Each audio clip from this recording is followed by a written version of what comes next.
author of the new book, We've Got Issues. You all know this guy, Dr. Phil McGraw.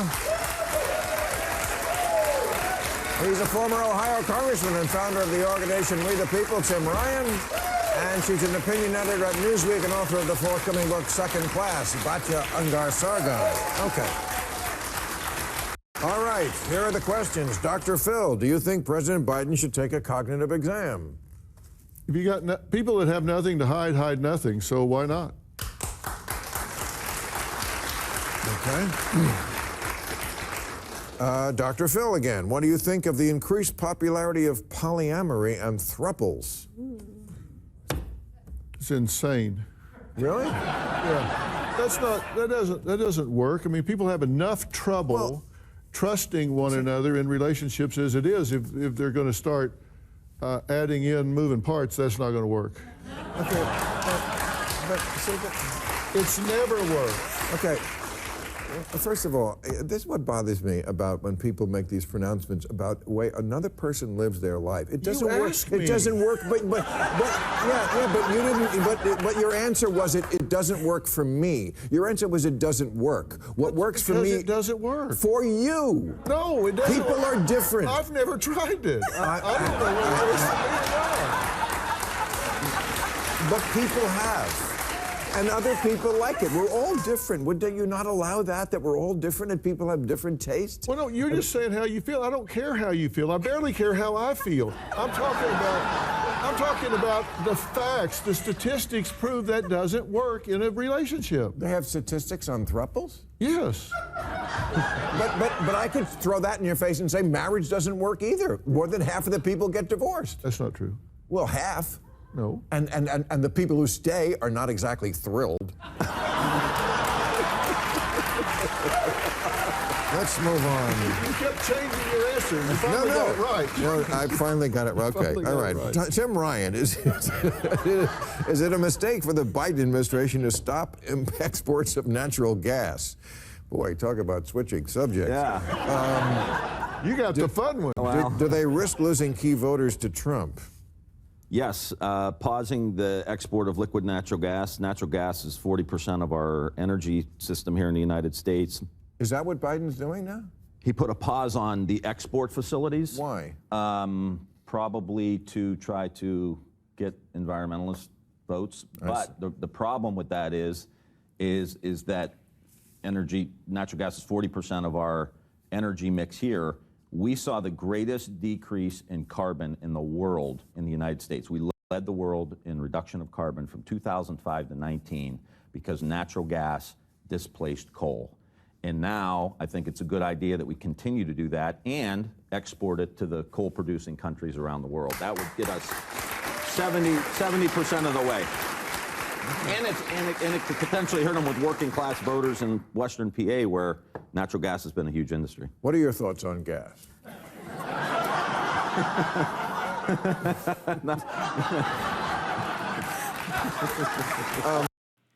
You know, Dr. Phil should have said right then and there, I'm sitting right next to one of the biggest gas bags, one of the biggest emitters of verbal diarrhea in the entire comedic world. Bill Maher. That's what I think about gas. The stuff that you emanate every time that you talk. I mean, it's so wishy-washy. Every once in a while, Bill Maher just sort of gives you a tiny little nugget that says, oh, he understands. He finally gets it. He's not totally left. He's not just a libtard. And then Bill goes right back to the same stupidity, the same thinking that he was maybe, 20, 25, 30 years ago. The same leftist, the same liberal who just doesn't understand a darn thing when it comes to conservative thought, what's on the right, energy independence, all of those things. Same thing he's talking about. Look, Dr. Phil answered that question about, and he said, what do you think? Thruples is the threesome couple. What do you think about, look, everybody can live their life the way they want to live it. But to basically state and say that this is a better way of doing it, is just not true. And Dr. Phil was just saying, look, the statistics show that it doesn't work. It's hard enough to make things work when you're in a monogamous relationship. And now you're adding people and couples and all kinds of things. All I can say is that, look, if adults, grown adults over the age of 21, I guess, whatever the hell they want to do by law, let them do it in the privacy of their own home, their own bedroom. Right? But don't expect for them to come out of their bedrooms and now basically say, hey, we need to have our rights. You need to okay this. You need to be all right with it. No. If they want to continue doing it behind closed doors, by all means, let them. But for God's sakes, leave it in the bedroom. Don't let it percolate and overflow outside your bedroom doors. Anyways, let's continue.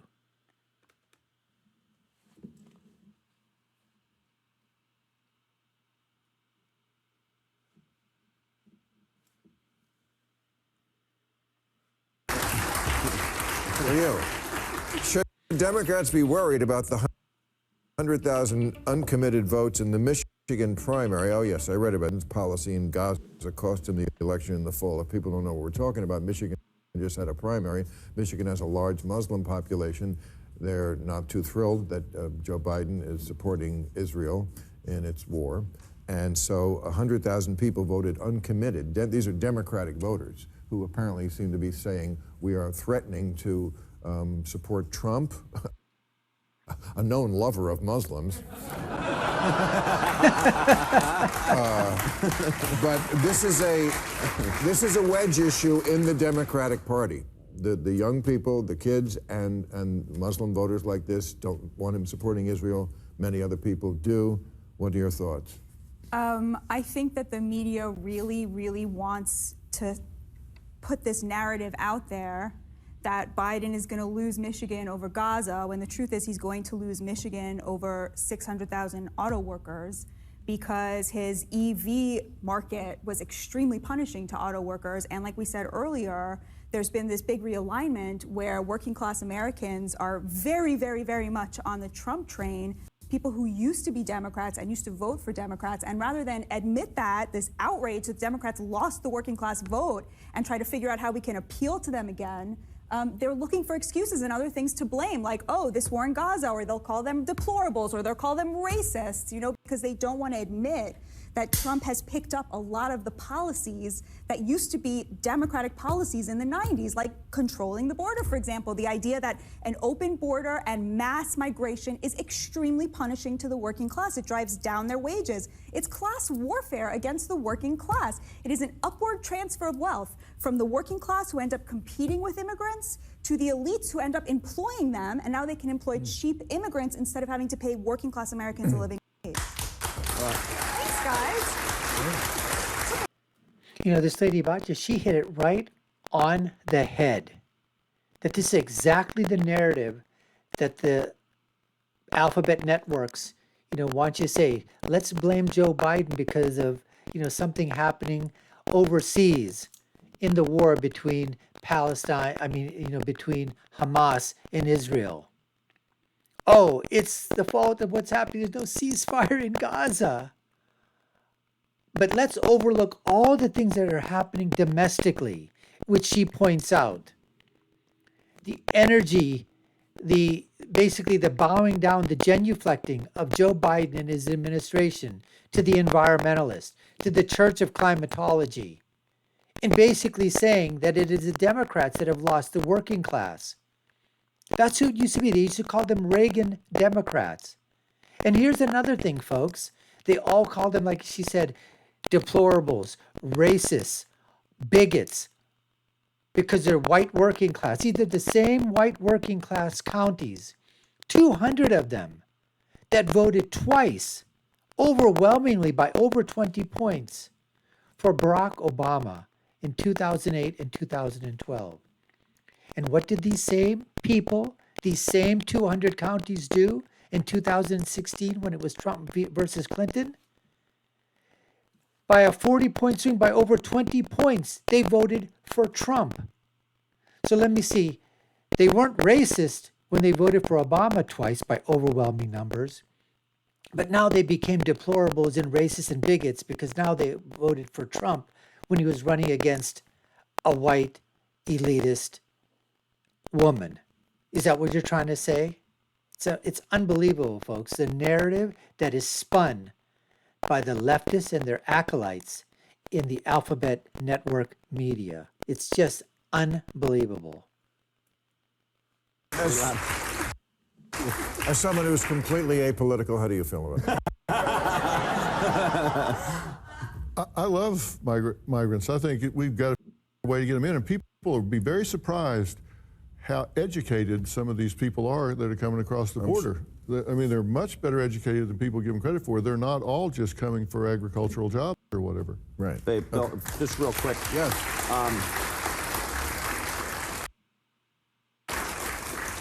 We are seeing an increased need in energy in the United States. Okay? Right. We need more energy here because of the reindustrialization that's happening in the country between data centers and manufacturing, whether it's building batteries, building electric vehicles, building chips now in places like Ohio where we're finally reshoring chip manufacturing is creating a huge demand for energy.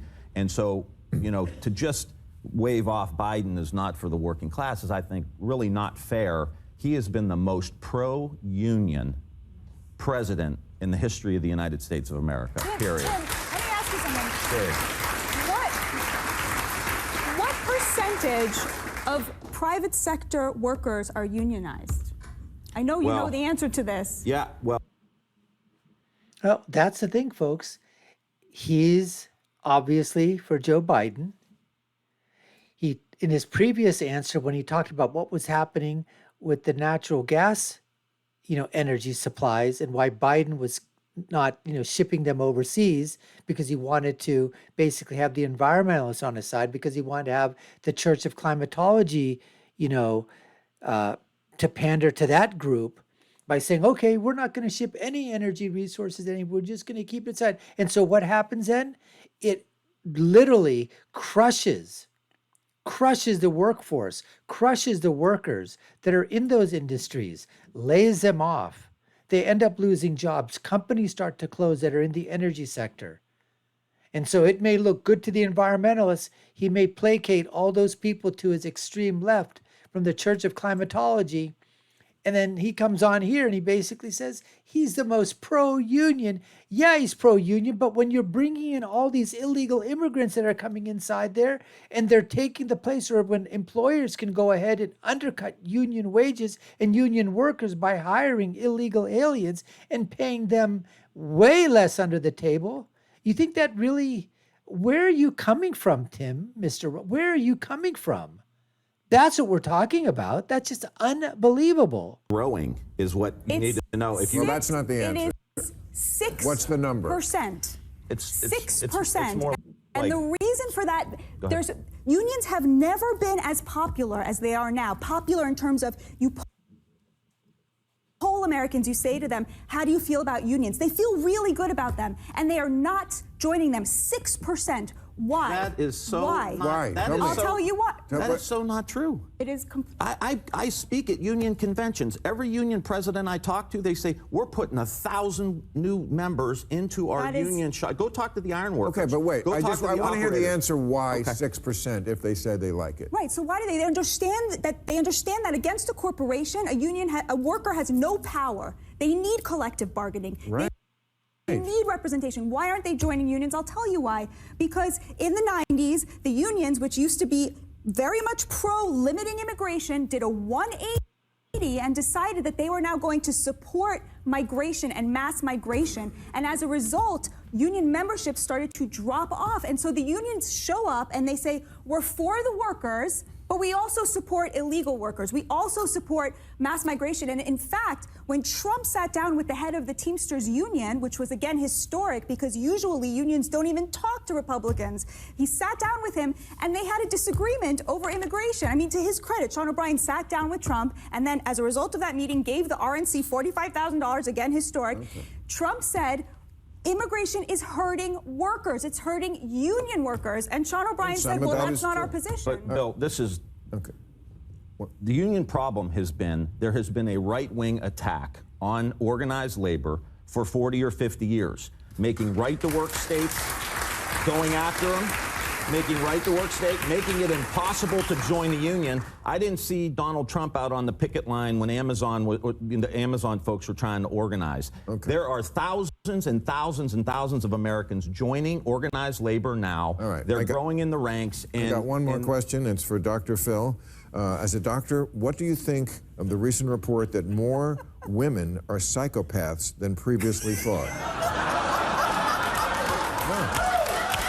You saw the story. What? It's so true. Well, no, did you see the story? No, but I can firsthand testify that it's true. Yeah. Did you see that story? More women are psychopaths than previously thought. Thanks for joining us. Okay. See you next time. All right. I guess you'll have to see it on this new network. What's it called? Main Street Media. Well, Dr. Phil certainly didn't want to step into that landmine, obviously, in terms of that. Now, I have not read that story, but you know what? Okay, I'm going to go and check that one out there and see what the data shows. Women are being shown to be more psychopathic. I mean, they certainly are in certain instances. They're more emotional. There's no doubt about that. Now, does that turn into some type of psychopathology? I have no idea. Anyways, folks, we appreciate you taking the time to watch. You've been watching the Dr. Nasir Shaikh Show. I've been your host. My name is Dr. Nasir. If you haven't done so already, we'd love for you to subscribe to the channel, like, share, and follow us. You all know what to do. Take a look at our other video links above and below. I'll leave you with my final thought, which is, when you're right, and when you're left, you're wrong. Until next time, folks, take care and stay safe.